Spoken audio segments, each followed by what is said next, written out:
Ladies and gentlemen, boys and girls, welcome back to the channel and the podcast. It is currently 5:56 a.m. East Coast time. It is Monday, December 16th, and we have a Monday Night Football Showdown slate. Not many more of these to take advantage of, at least during the regular season. I'm sure we'll have every single Showdown slate for every single playoff game, but maybe not to this extent. A couple $100,000 to first tonight between the New Orleans Saints and the Indianapolis Colts. Probably not a game really for the Colts to be playing for anything right by the end of it. Right here for the Saints, though, playing for something. The 49ers end up losing. The Packers end up winning. Both these teams, or all three of these teams, including the Saints, looking for that first-round bye.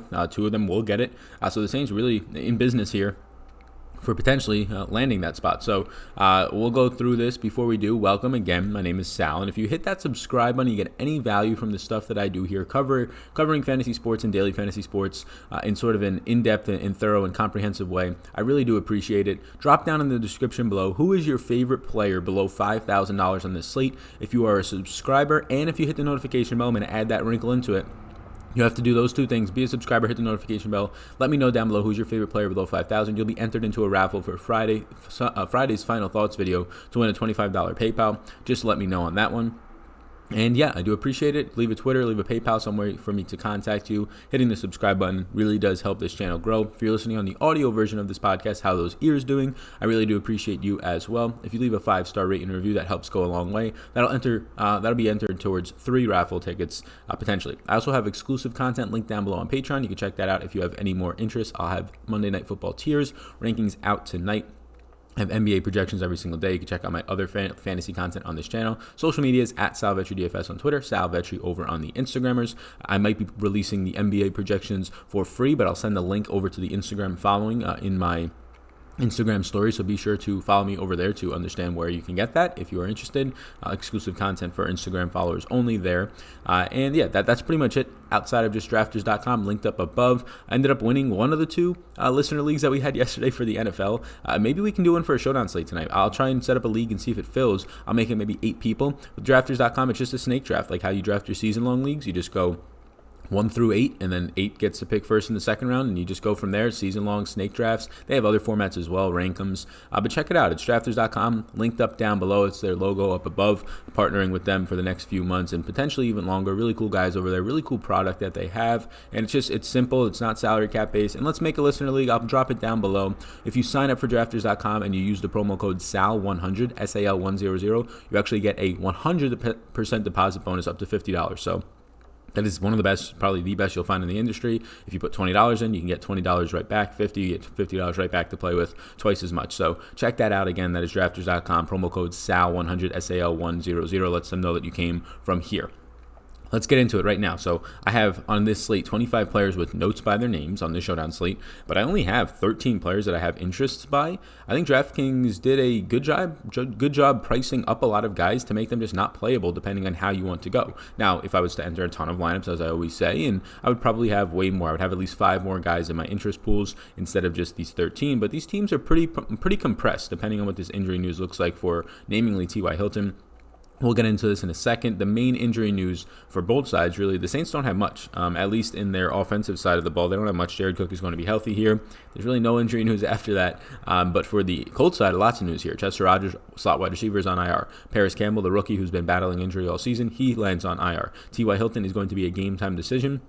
And they said if he does play tonight, it's not going to be like the last time that he tried to play on this injury earlier in the year. He's going to not be on a snap count, and he's going to be 100%. I find that hard to believe since they were really foggy about his status all week long. But if he's playing, the information is that he's going to be 100%. The big news is, though, that they signed Dontrell Inman. Dontrell Inman has been signed in the absence now of Paris Campbell, and then the one start in week 4, Dontrell Inman went for 5 receptions, 76 yards on 7 targets for these Colts with Jacoby Brissett on their center. So I don't think it's a guarantee that that happens once again. But it's obviously important because it pushes guys like Chad Williams. Chad Williams is $200 today, and people might want to gravitate towards him because he started seeing snaps last week, and now there's more receivers hurt if T.Y. doesn't play. But at best, Chad Williams is going to be the wide receiver 5 today if T.Y. doesn't suit up. That's not going to do good for you since they did sign Dontrell Inman. Some things can be said as also for Ashton Doolin. He's going to run at best as a wide receiver 4 today. He ran none of his routes out of the slot the last 2 weeks with Hilton hurt. 34 total routes run, 1 target, 1 catch for 13 yards. But since they signed Dontrell Inman, Inman will now take on wide receiver 4 responsibilities if indeed you have T.Y. Hilton suit up, and if not, then you'll have him take on wide receiver 3 responsibilities, but that still leaves Doolin at best as the wide receiver 4 in this team, so not a great spot. So let's get into my yeses. Michael Thomas at 12,600. He's a yes for me. Yes, he's expensive, so you have to prioritize him, and his quarterback is $12,000 flat. If you've been watching my Showdown breakdowns, I usually don't go for these 11,000 plus quarterbacks unless they have mobility, like Deshaun Watson, like Lamar Jackson, of course. It's just not a spot where I think I can get to both Michael Thomas and Drew Brees and build a strong lineup today. So if I'm playing 1 to 5 lineups, I will prioritize Michael Thomas over Drew Brees. Again, the disclaimer is if you're playing 50 to 150, you should have lineups where you prioritize Drew Brees over Michael Thomas, but probably not as many as you think. Just think about it. How often can Drew Brees actually go off and hit a ceiling of 25 fantasy points to be needed here without Michael Thomas going off and scoring 25 to 30 fantasy points? He's more expensive, so he would have to outscore Drew Brees. But if Thomas goes for 28 to 30 today and Brees goes for 24, it's going to be really hard for them both to fit into your lineups because they take up $14,600 of your salary. You're going to have like a $200 player go for 8 to 10 fantasy points, and there's really none on this slate that I can see doing that. So give me Michael Thomas. Pierre Desar is going to be questionable for this one and potentially not play. Thomas has a plus 40% advantage against Desar in this one, and that is the highest on the entire week starting from Thursday to today. Highest advantage for any wide receiver against a cornerback. Now the Colts play a very zone-heavy defense, but that helps Thomas, if anything. It doesn't help, but it doesn't harm him. His routes he runs are within 5 to 10 to 15 yards of the line of scrimmage, so zones really don't take those away as much as they take away bigger plays, especially in the middle of the field. 9.3 receptions per game and 109.5 yards per game for Thomas this year. I will take a lot of Michael Thomas tonight. Alvin Kamara, I kind of went back and forth if I should make him a maybe or a yes. I ended up making him a yes. Look, the Colts historically for the past 2.5, 3 years have been struggling against pass-catching running backs due to their zone, right? They just don't do well against them. They allow you to, and they purposely allow you to leak points to that position. Now at 9,800, it is expensive. He's getting less missed tackles since his injury, a lot less, almost 70% less missed tackles since he's come back from injury. So that's not good. There's definitely something wrong there. He's running 24.5 routes per week over the last month, pretty much since returning from injury, and he's out carrying Latavius Murray, 48 carries to 28. So there's no threat here of Latavius Murray stealing his workload. It's been normal. It's just that Kamara's not breaking tackles and picking up those per touch, those extra yard to 5 yards per touch, right? Extra 3 yards on average per touch if you wanted to use that number. And he's catching, 7-8 balls a game. So he's losing out on, 4 fantasy points, potentially with the upside of touchdowns in there. So that's not great, but at 9,800 on this slate, I will still want to get to Kamara just because of the matchup. Jack Doyle at 6,600 is a yes for me. The last 2 weeks since Eric Ebron just decided to make a business decision and hang them up for the rest of the year, 69 routes run, 19 targets, that's a huge number, 8 catches, 100 yards and a touchdown. He has a plus 16% advantage against Von Bell in the secondary in this game. And then lastly, it was a late ad for me, but Nyheim Hines. Look, they're 9-point road underdogs here. You're having Hines running 17 routes run per week over the last month. That number has spiked a little bit with Marlon Mack out, of course, but 11 receptions for 76 yards and 14 targets over that last month of games. So he's seeing a healthy amount of targets, about 3.5 to 4 per game over the last month, and New Orleans allows the 4th most receptions to running backs. What does New Orleans do well? Well, they're top 5 in run defense, they're top 5 in tackling, they're going to stop Marlon Mack, they're 9-point home favorites, so Marlon Mack can very quickly get phased out to, instead of seeing healthy workload of 16 to 18 touches, he can get phased out to seeing 12 to 14, which will mean also that Jordan Wilkins pretty much, instead of seeing his normal 3 touches per game, sees maybe 1, and then you end up getting Nyheim Hines on the field for, instead of his normal 30 to 40% of the snaps, maybe it's 50 to 60%. And at 3,800, he's priced just like the kickers. And I think he has more upside than the kickers, clearly, because, if you give this guy today, instead of his 3 to 4 normal targets, 5 to 6, and he's catching 3 to 4 of those, well, now he's scoring what the kickers are scoring just in the passing game, not even taking into account any carries he gets, and not even taking into account his touchdown upside. So at 3,800, it's no sure thing here, but it is a really good spot. Jacoby Brissett at 9,000 would be the quarterback I go to if I'm playing just a few lineups. If you wanted to play a quarterback because he's affordable, he's $3,000 cheaper than Drew Brees, but it is not a great matchup by any means. He's a 9-point road underdog, of course, so he's going to face a lot more pressure than you would normally expect. And New Orleans ranks top 5 in pass rush, 5th overall. They're 17th in coverage. They allow 263 yards per game to quarterbacks. He's just a more affordable option. Honestly, I'm fine not getting to a quarterback today at all. I'm fine going Michael Thomas, Kamara, Doyle, Hines, like these guys I have up here, and then filling in the rest with potentially whatever happens with T.Y. Hilton news, maybe another Colts pass catcher. If you wanted to get to a quarterback, I would go to Brissett. Again, usually quarterbacks are needed. 85% of the time, a quarterback's in a winning showdown lineup, 84, 85. But how often is one of the quarterbacks $12,000, right? Because then that pretty much ices that guy out in a lot of situations due to price. He's just not going to get there. So then it's like, how often is one quarterback in the winning lineup when another one is $12,000 plus? I guarantee you it's not as high of a number as 85%, so we can't just use that general rule across all of them. Zach Pascal at $8,000. Look, I actually have more interest in him if T.Y. suits up. If T.Y. suits up, he'll see the Marshawn Lattimore shadow treatment. If not, and then if he does suit up, you'll end up getting Zach Pascal on Eli Apple, who has 107.5 rating against this year. The problem, though, is that if T.Y. does suit up and you could get Pascal on Apple, you're getting Pascal priced at $8,000. Which is probably a little bit too high. He's probably at least $1,000 too expensive for what he should be. He'll have a beneficial matchup against Apple. He's been developing a very good rapport and chemistry with Brissett over the last month and a half. But the overall problem is that he's priced up for what his role then becomes. So slight interest, but not a ton. Jared Cook at 6,800. It's a fine matchup against Odom in the secondary. Indy zone is beneficial for a beneficial spot for tight ends. I will prefer Jack Doyle for $200 less. He's more of a priority in his offense. He'll be a top 1 to 2 option in his offense on most plays, whereas Jared Cook will be at best a top 2 to 3 because of Michael Thomas being out there the clear number 1, and also Kamara.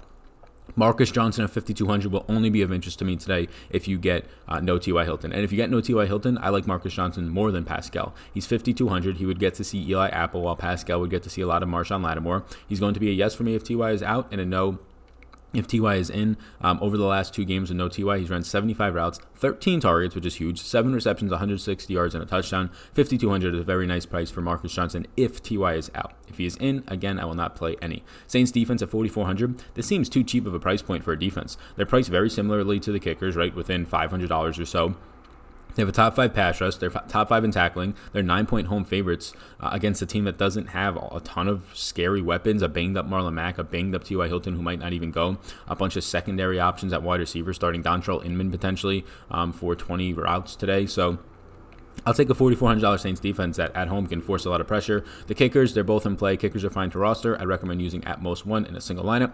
At this point in the video and in the podcast, if you could hit that subscribe button and the 5-star review on the podcast. Also, the notification bell on the YouTube channel helps a lot, and subscribing to the podcast also helps. It'll allow you to know when I post these videos or these podcast episodes, and if you click on those just right away or later in the day, sooner than you normally would because you didn't get a little notification, and it's not going to hammer you with a ton of notifications. It allows you to get in quicker, view the content, and when that happens, it just helps in these search algorithms. It pushes me up a little bit, so that's the transparent view. The more traffic that you get into your videos, the sooner, the more they show to other people, because it seems like a priority. It's drawing people to the channel of YouTube or the podcast platform, and that's what these advertising platforms, what they pretty much are, what they want.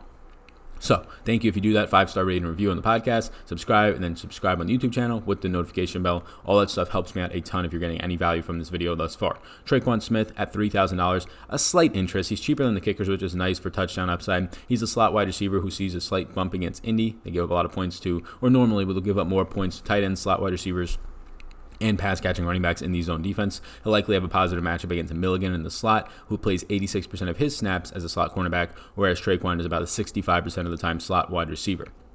And then Dontrell Inman at $1,800. Look, if there's no T.Y. today, I think Inman rolls right in as a wide receiver split 3, splitting some of those snaps with maybe Ashton Doolin. But if T.Y. is in, well, then I think T.Y., if they're going to say he's going to play 100% of the snaps and be a full go, maybe not 100%, but a full go. At $1,800, I think Inman is still in play as a wide receiver 4. He'll probably still play 25-30% of the snaps, run 15 routes or so. So I like Inman either way. Obviously, he's a much better play because he'll run double the amount of routes if T.Y. Hilton is out. He recently signed because there's no Chester Rogers, there's no Paris Campbell. So it's a nice spot for him, again, in week 4, 5 receptions, 76 yards on 7 targets with these same Indianapolis Colts. Now my nose quickly, Marlon Mack at $7,800. Look, he's a 9-point road underdog who doesn't have that good of a pass-catching role. They're using Nyheim Hines more, as they said they have been for like 2 years now, 3 years. He ranks 4th in run defense and 5th, or the Saints rank 4th in run defense, 5th in tackling. They're only giving up 67.5 yards per game on the ground, the second fewest in the league. I'm projecting Marlon Mack for 15 touches, and in this matchup, on those 15 touches, he's going to have to find the end zone twice to pay off a $7,800 price tag. Drew Brees, we already talked about, but $12,000 if you're playing just a few lineups. I'd just rather have Michael Thomas. It's hard for me to imagine Drew Brees being needed and just hitting a ceiling, really, without Michael Thomas hitting a mega ceiling. If Drew Brees goes for 303 touchdowns, it's hard for me to imagine Michael Thomas doesn't have 120 to 150 and 1 to 2 touchdowns, meaning that he's probably needed more. Can both of them being a winning lineup? I'd say yes. I mean, anything can happen, but if both of them are in a winning lineup, you're probably filling out the rest of your lineup with Taysom Hills, with guys in a kicker, a defense, right? Things that just don't really add up to having that much upside. You need a lot of things to fall into your favor. I probably won't go there. T.Y. Hilton at 8,200. Look, they said if he plays, he'll be 100% on no snap count, but he gets to face Marshawn Lattimore. At 8,200, he's very affordable. He's priced down, but I still think he'll be banged up. And again, I don't think he's going to play 100% of the snaps. I think at best you get T.Y. out there for 75% of the snaps, even if they're saying he's not going to be on a snap count. And then I think Marshawn Lattimore's matchup is just brutal for him. Latavius Murray at 5,600. Look, I'm projecting him for 8 carries and a half a target. So at 8.5 opportunities today for 5,600, that seems extremely steep.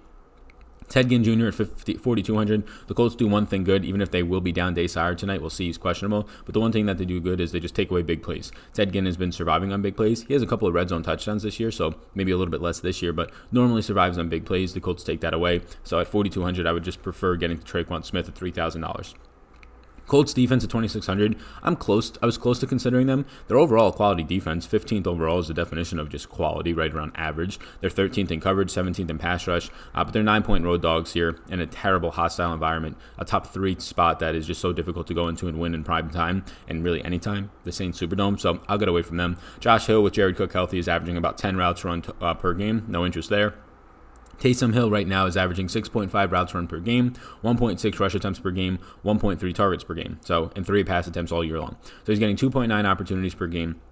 That's not great. Now, obviously, on those 3 opportunities per game, we'll call it, a lot of them are around the red zone. A lot of them prioritize him. So, yeah, he's going to have high upside opportunities. But if he's only getting 3 per game, I'll just bank on him not finding the end zone. At $2,000, even if he ends up with 40 total yards for you, it's not going to be enough at that price point. He needs to find the end zone. They like to do these trick plays. It seems like they like to do them in primetime, i.e. Thanksgiving. I probably just won't get to it, though. Jordan Wilkins at $800. Look, he's seeing 3.1 touches per game when Marlon Mack is healthy, and now they're 9-point road underdogs. No interest there. Mo Ali Cox has run just 11 routes the last 2 weeks. 1 catch for 8 yards on 1 target since Ebron ended his own season. And then Chad Williams will be at best the 5th wide receiver today since the signing of Dontrell Inman, and probably, if T.Y. suits up, the 6th wide receiver and will not be playing any snaps. So that's where I'm at right now.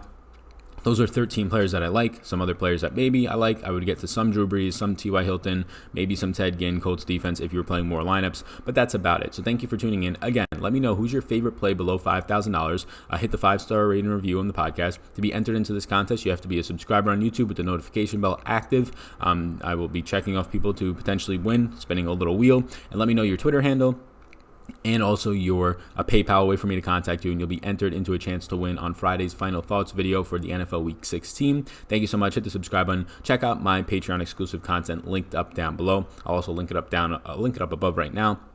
You all rock so much. Peace out, peace out, peace out. And also follow me on Instagram. I'll make the NBA projections likely free today because we're going to hit 17,000 subscribers if we get 30 more. Once we do that, I'll make the NBA projections free, and I'll provide a link via Instagram story. So check that out. Thank you so much. You all rock. Peace out, gang. Thanks for tuning in, and I hope you enjoyed that video above my head. If you're not already subscribed to this channel, I do ask you if you can please hit that subscribe button. It helps me out a good amount to reach more people. You can also follow me on Twitter. That's over there. Right in the corner is my @SalVetriDFS Twitter. And then above, you'll find my Patreon link. You can click on that if you want more exclusive content for me. Or a video is going to pop up, so why don't you check that one out as well. I think it's going to be beneficial for you. Thank you so much again for tuning in, and I hope you have a fantastic rest of your day.